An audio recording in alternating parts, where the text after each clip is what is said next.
I'm going to come back on the mic at a little bit lower volume since we're still next to some rolling cameras. But right now we are making our way into a real-life soundstage number 50. I just want to remind everyone to please remain seated. Keep your arms and legs inside the tram at all times. We don't want to mess anything up for the crew's shots while they're on break from filming. We got special permission to come inside of Soundstage 50. But some of you might recognize this soundstage from an episode of Bones, starring Dave Boreanaz and Emily Deschanel. Take a look at your screens. You can see how it was used in the episode. Great, come back up a little bit louder now, microphone. Now this is a real-life soundstage, folks. We're able to film. Wait, what's? Okay, no need to panic. You're right. This happens in California all the time. It's just an earthquake. Well, okay, everyone, just remain seated, remain calm, and what's happening? My screen's gone. Oh no, I think that's.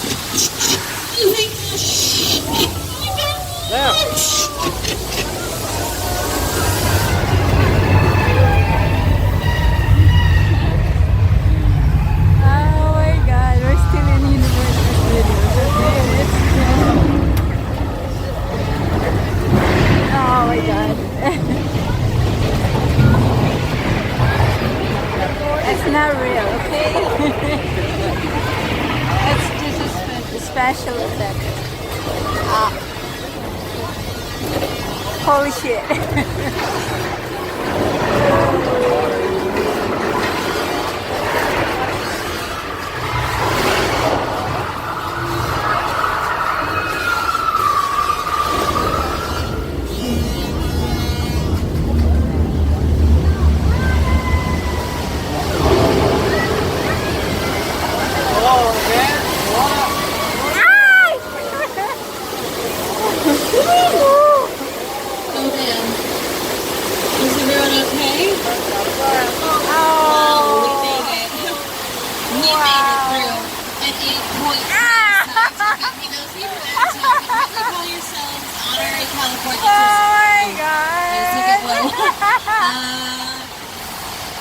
That's embarrassing.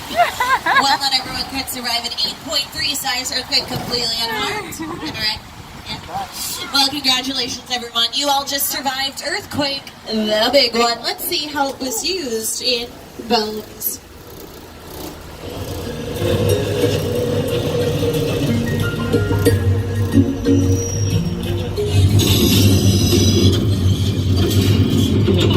What's going on? Let's get out of here! The water main just broke!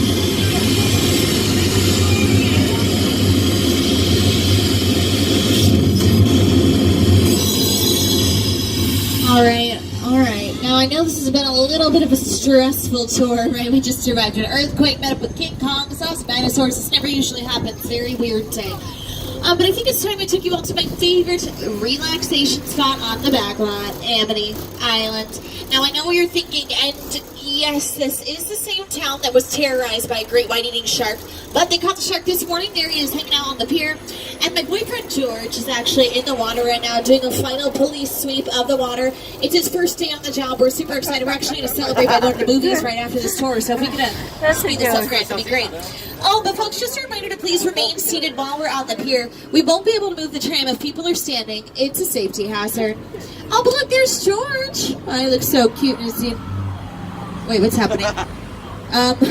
Okay, no need to panic, folks. George is a professional. Was that blood? He's dead. Okay. Well, I guess I have an extra ticket to the movies tonight if anyone wants to go. Okay, gotta take your car. One, you want to see The Grinch? I've heard it's really funny. We'll talk after the tour, don't worry. Oh, but look, Grant is parking us behind a pier full of gasoline tanks. What? It's real safe. Whoa. Oh my god.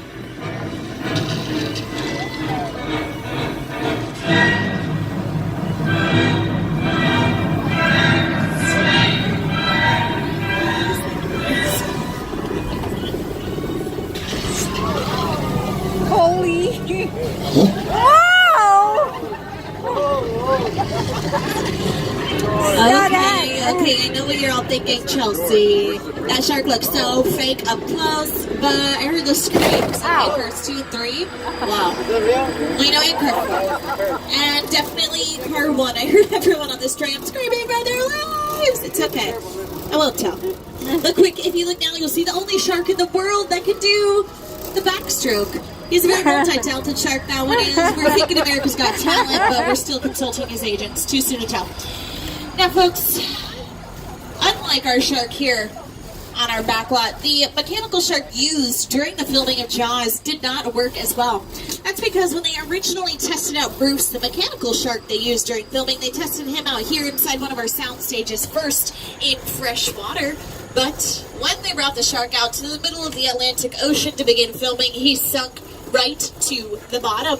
That's because the salt water in the ocean fried all of the mechanics inside of the shark, causing production for Jaws to be pushed back by 6 months and causing the crew to nickname the movie Flaws. That's a much maligned shark. The shark was frustrating. It didn't really work all the time. It didn't work hardly at all. Wherever you were on the island, you could hear the radio waves. And they were always saying, the shark is not working. Repeat, the shark is not working.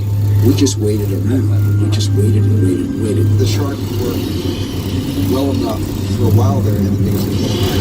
So I really owe the shark a lot. And folks, if you're looking on our right-hand side, we're going to see a pretty famous movie here in our backlot. This is the Chicken Ranch. It's been used in a lot of different productions. You might recognize it from ABC's hit show, Desperate Housewives. And coming up on our left, we're getting a quick glimpse down Colonial Street, or as some of you might know it, Wisteria Lane. It's because that's the same street where they did a majority of the outside shooting for ABC's hit show, Desperate Housewives. Now, we can't go down there today because they are filming a new show called Abby's down there. Abby's is a sitcom coming to ABC probably next year, starring Natalie Morales. You might recognize her from Parks and Rec. But let's take a look to see how Colonial Street was used for Desperate Housewives. Picking up Ron Howard's How the Grinch Stole Christmas. And as charming as an eel, Mr. Grinch. Now keep in mind when you're looking at these buildings that they're almost made completely out of, drumroll please, styrofoam. That's right, nearly 400 miles of it. But the Who's were not very good at picking neighbors, right? First to meet Old Grinch on Mount Crumpet, and then here on the backlot, they're neighbors to the Bates Motel. Oh, but looks like there's a vacancy at the Bates Motel if anyone needs a room tonight. I hear they have really good Yelp reviews. Weirdly, they're very clean. And folks, just like in the movie Psycho, the Bates Motel is just down the hill from the Bates residence. Coming up on our eventual left-hand side is one of the oldest and most iconic sets still standing in all of Hollywood, the original house used during the filming of Alfred Hitchcock's Psycho. Oh, and look, Norman's out there on the porch. Just probably keeping a watch over everything. Old habits die hard, Norman. You gotta let it go. We all do a little match sometimes. Oh, what's that? Oh, wow. Okay, that's a knife. Folks, do not make direct eye contact, and you'll be fine. Also, look up in that second-story window for mother. Oh, car 4. That was a close one. Ooh. Bye, Norman. See you later. And folks, we are now entering a very iconic set, one of the plane crash site zones from Steven Spielberg's movie War of the Worlds. Now here is a little bit more about the sets from Steven Spielberg himself and production designer Rick Carter.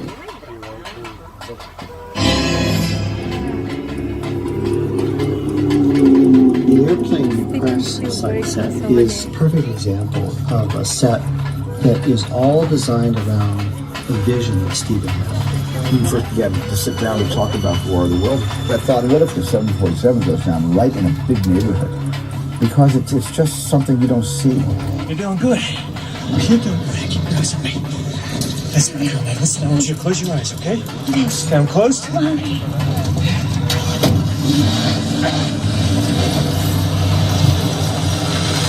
Robbie, get in. Get in.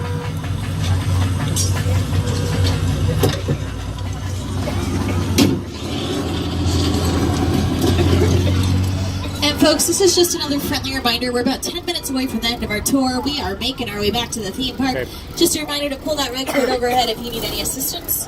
Okay, so we were just up close and personal with an actual 747 plane. If you look to your right, you're going to see a big blue backdrop. That, my friends, is Falls Lake.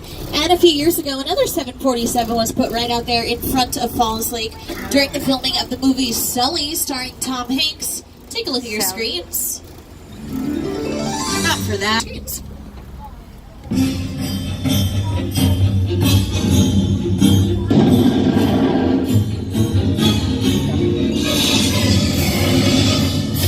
Inside the tram at all times.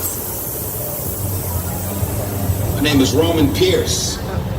Pleased to meet you. Our buddy Hobbs asked us to stash you from Shaw for a while, so we brought you in our secret spot. All right, look, guys, we're gonna keep Shaw from finding you, but to keep you safe, we need your help. We don't want the syndicate tracking us here, so put away your cameras and turn off your cell phones. One flash or one ringtone could give us away. I need y'all to take this real serious. Okay, pull into